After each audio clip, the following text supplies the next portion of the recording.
Senhor esteja convosco. Ele está no meio de nós. Proclamação do Evangelho de Jesus Cristo, segundo Lucas. Glória a vós, Senhor. Naquele tempo, Jesus estava na margem do lago de Genezaré e a multidão apertava-se ao redor para ouvir a palavra de Deus. Jesus viu duas barcas paradas à margem do lago. Os pescadores haviam desembarcado e lavavam as redes. Subindo numa das barcas, que era de Simão, pediu que se afastasse um pouco da margem. Depois sentou-se na barca, ensinava as multidões. Quando acabou de falar, disse a Simão: avança para as águas mais profundas e lançai vossas redes para a pesca. Simão respondeu: mestre, nós trabalhamos a noite inteira e nada pescamos, mas em atenção à tua palavra vou lançar as redes. Assim fizeram e apanharam tamanha quantidade de peixes que as redes se rompiam. Então fizeram um sinal aos companheiros da outra barca para que viessem ajudá-los. Eles vieram, encheram as duas barcas a ponto de quase afundarem. Ao ver aquilo, Simão Pedro atirou-se aos pés de Jesus, dizendo: Senhor, afasta-te de mim, porque sou um pecador.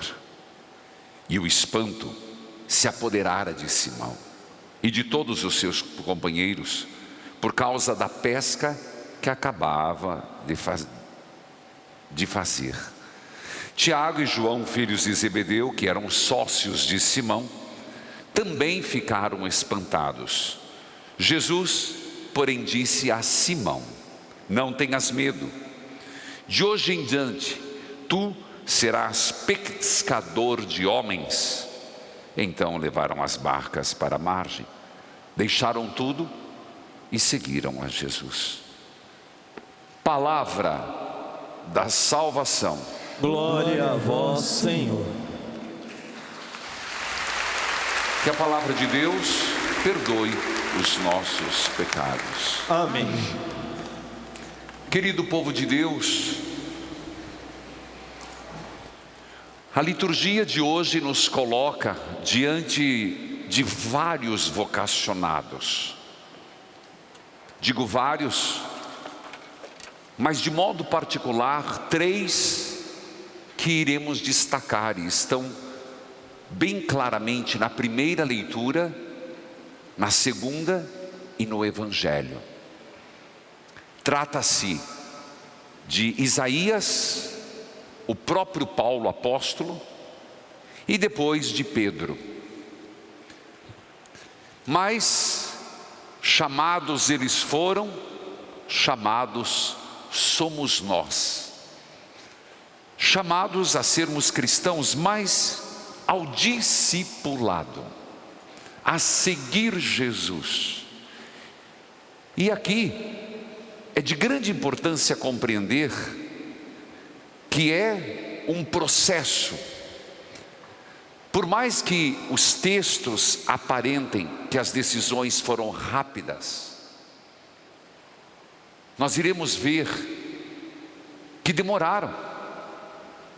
Foram decisões que precisaram ser retomadas, repensadas e, numa linguagem teológica, discernida.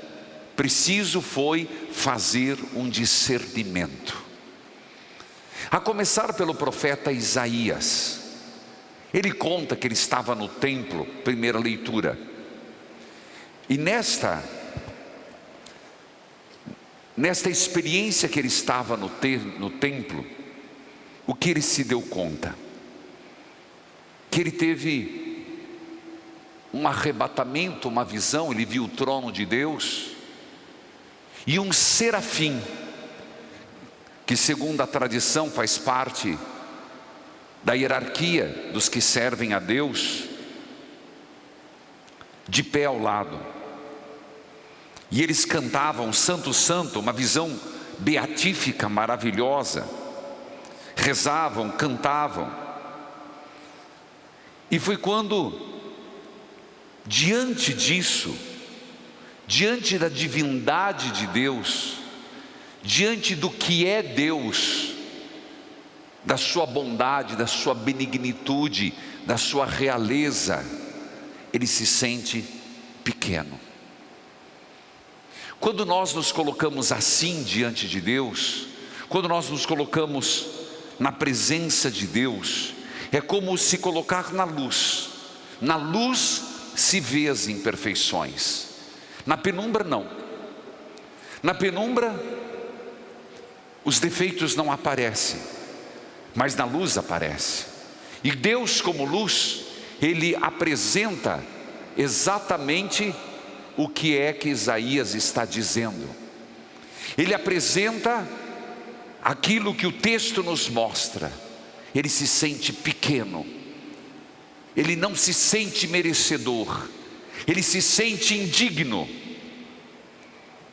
E é neste momento que um dos serafins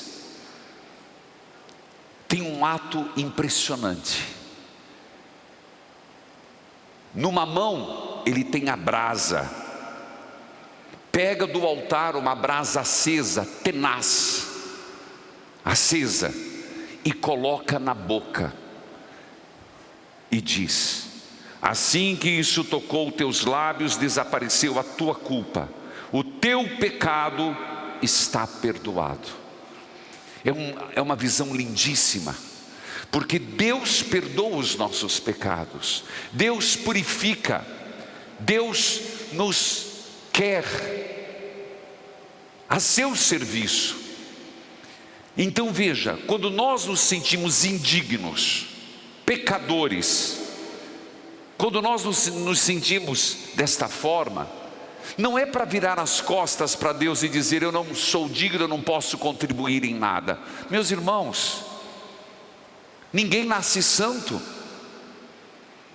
No nosso pecado, nas nossas dúvidas e questionamentos, nós somos chamados a pedir: Senhor, purifica-me para servi-lo, lava-me para servi-lo, conserta-me para que eu possa me colocar a seu serviço. E foi assim que imediatamente Isaías diz: eis-me aqui, Senhor, envia-me.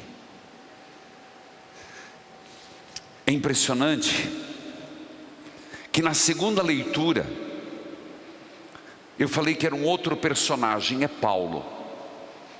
E Paulo está fazendo uma correção para a comunidade de Corinto.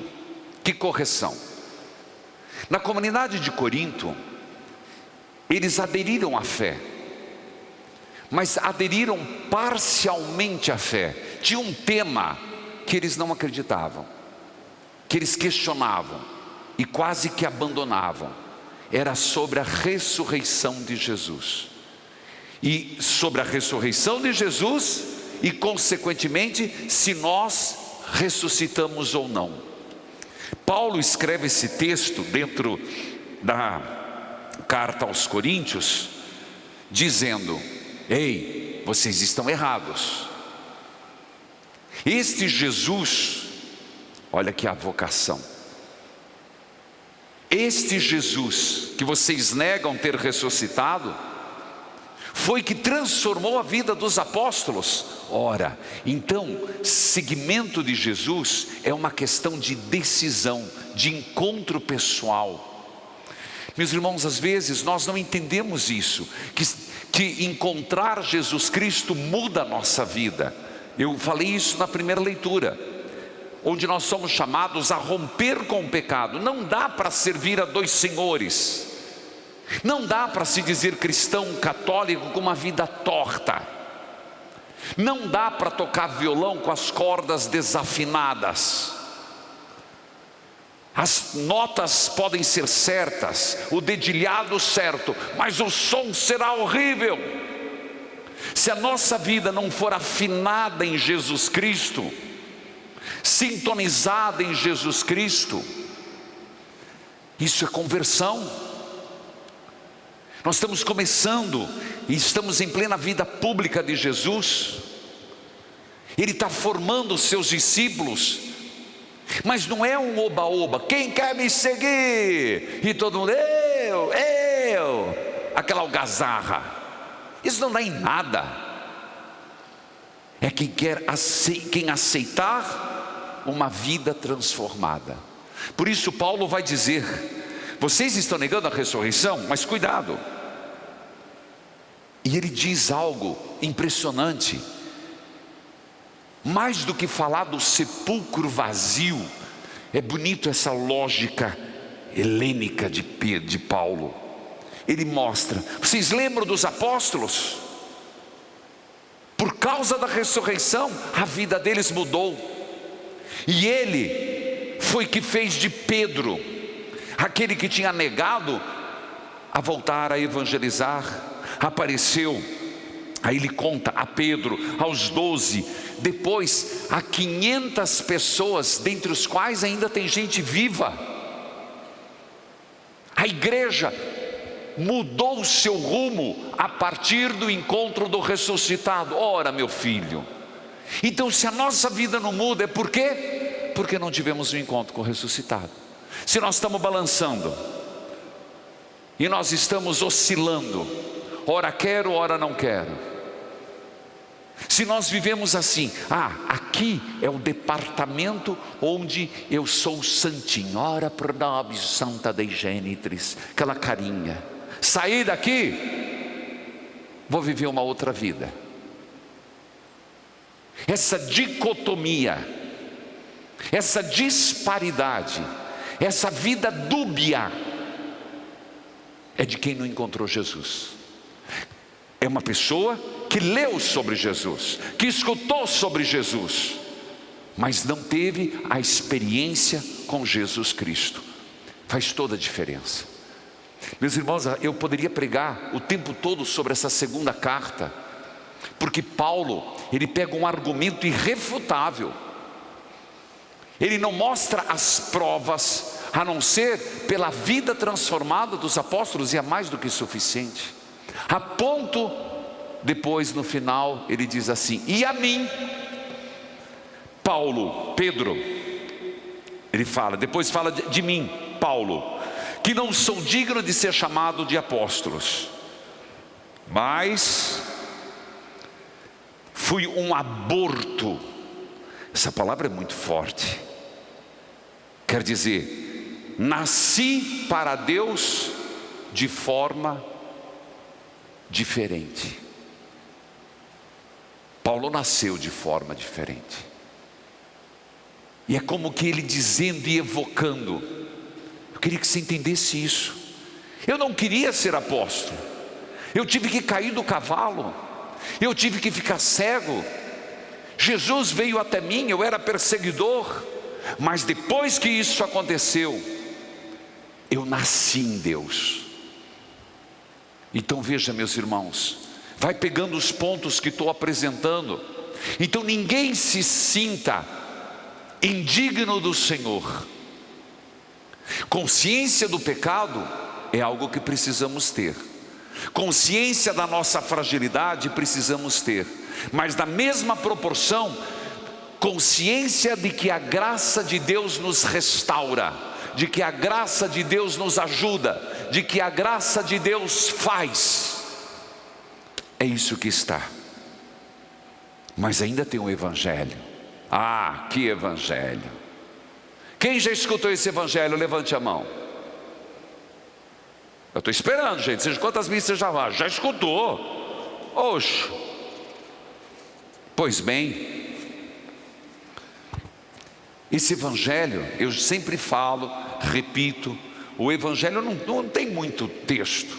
Eles voltam várias vezes, mas quando voltam num propósito a que se cabe na liturgia.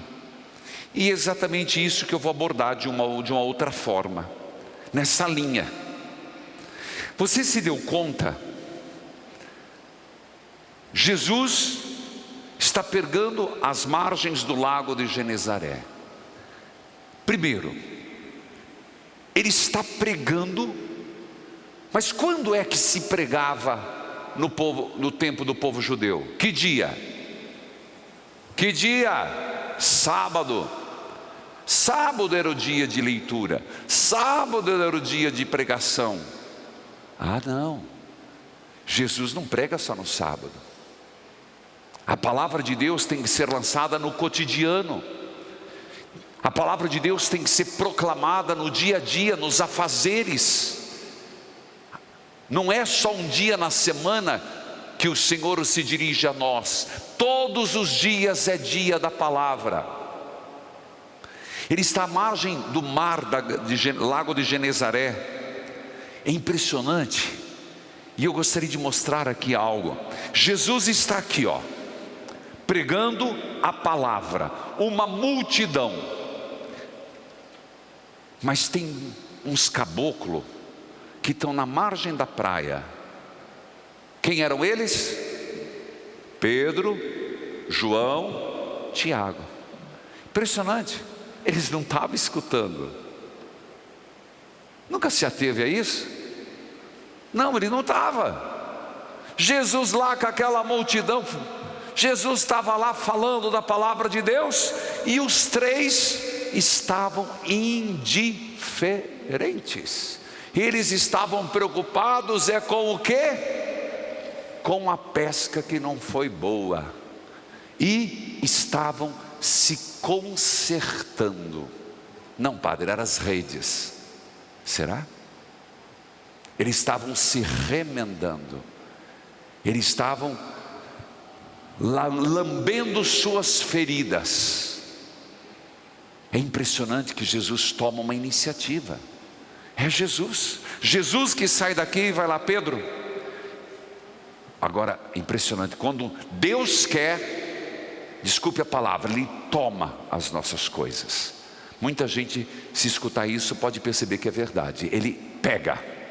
Ele chegou, não pediu licença. Eu quero tua barca. Pedro nem estava escutando, mas não sabia que na verdade ele queria pegar a vida de Pedro. Quero tua barca. Pedro cedeu a barca, mas ainda tinha mais a ceder. Foi quando subiu na barca de Pedro e começou a pregar. É impressionante, meus irmãos. Nós estamos falando de vocação para que eu e você nos sintamos, e a grande pergunta: estou ou não no caminho de Jesus? Caminho. Sou ou não discípulo ainda? Mas padre, claro que eu sou discípulo, eu sou cristão, mas eu sou de verdade? Jesus começa a pregar. Foi quando ele fala para Pedro: avança para as águas mais profundas. A gente pensa que a conversão de Pedro foi rápida. Não foi. Eu vou dizer para vocês, quando o evangelista diz aqui: vai para as águas mais profundas, lança vossas redes de pesca, e Pedro retruca: mestre, nós trabalhamos a noite inteira e nada pescamos. Pedro está questionando, e não foi só agora. Começou aqui a vocação de Pedro, mas vamos lembrar, aqui ele retrucou Jesus, em outro momento ele quis dar conselhos para Jesus, depois foi chamado filho de Satanás, depois negou Jesus Cristo. Quer dizer, isso mostra no Evangelho que toda a convivência de Pedro com Jesus foi um processo de conversão. Assim para nós, meus irmãos, como seria bom se a gente fizesse abracadabra e tivesse convertido. Como seria bom se os nossos problemas fossem resolvidos de um dia para o outro. Não são. A vida é um processo. O grande problema é esse: fogo de palha, a falta de esmero, a falta de empenho, a perseverança, a adequação, o que na teologia espiritual, discernimento do Espírito, discernimento em Deus. Então quando Pedro diz isso, ele retrucou, ele está questionando o que ele sabe, o que ele aprendeu, o modo de viver dele com o de Jesus. Será que não é isso que nós precisávamos fazer? Questionar.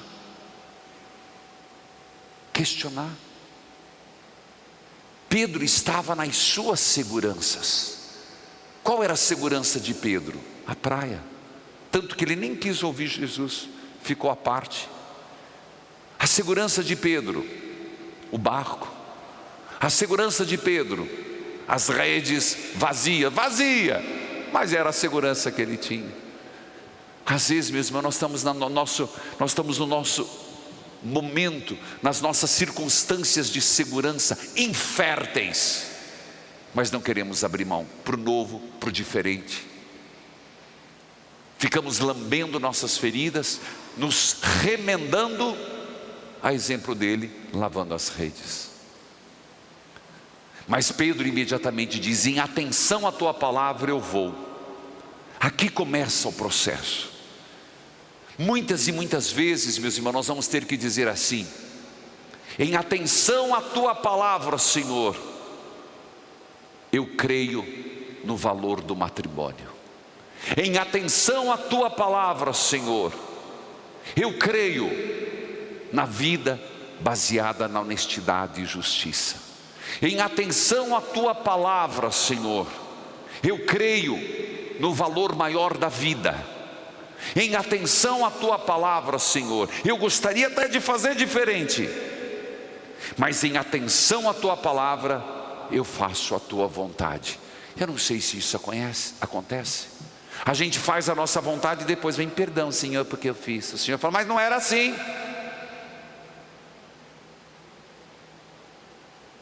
Em atenção à palavra de Deus, você já mudou alguma decisão? Em atenção à palavra de Deus, você já cortou algumas coisas que não convém? Em atenção à palavra de Deus, você aceitou algum sacrifício? Em atenção à palavra de Deus, você mudou o seu modus operandi? Eu era acomodado, me tornei um voluntário. Eu era fofoqueiro, me tornei uma pessoa mais compreensiva, misericordiosa. Eu era uma pessoa injusta e me tornei mais justo. Eu era uma pessoa que não perdoava, rancorosa, e mudei para ser mais perdoador. É aqui, meus irmãos, o discipulado é isso, é essa metanoia, mudança de virar do avesso. É isso que está evocando Pedro hoje. É isso que aconteceu com Isaías. A tenaz, a brasa acesa na boca de Isaías. É isso que com Paulo, que disse: sou um aborto, mas nasci em Cristo. Às vezes está nos faltando isso. Ou a gente está nesse oba-oba, quem vai seguir Jesus Cristo? Eu.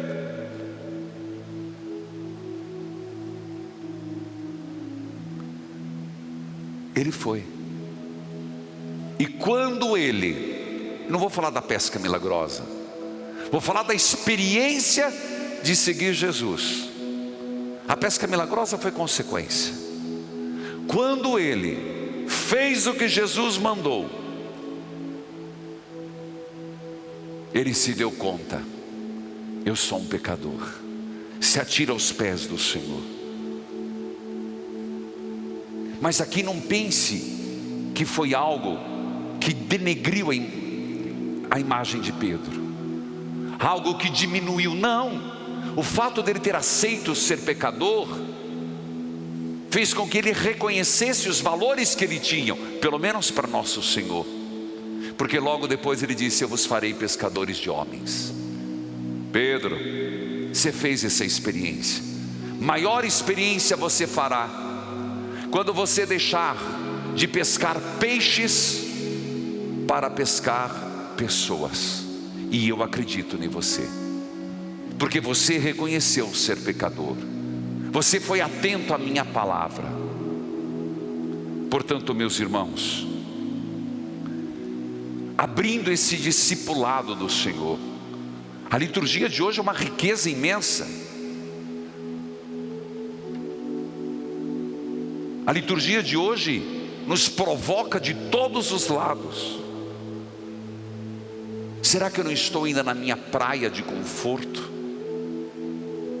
Será que eu não estou precisando passar por deixar o que eu sei, o que me compensa, para fazer em atenção à palavra do Senhor? Filhos queridos, Nossa Senhora de Lourdes, dia 11, é dos enfermos. Coloquemos também a realidade de todos os enfermos. Eu digo, é o mês inteiro, o mês inteiro de fevereiro. Há tantas enfermidades, pessoas, e tem aparecido muito a questão do câncer. Não sei o que digo não, eu vejo pelo YouTube, que eu acompanho os pedidos de oração toda quinta. E também teve o Dia Mundial do Combate ao Câncer, mas também Covid, seja problemas respiratórios.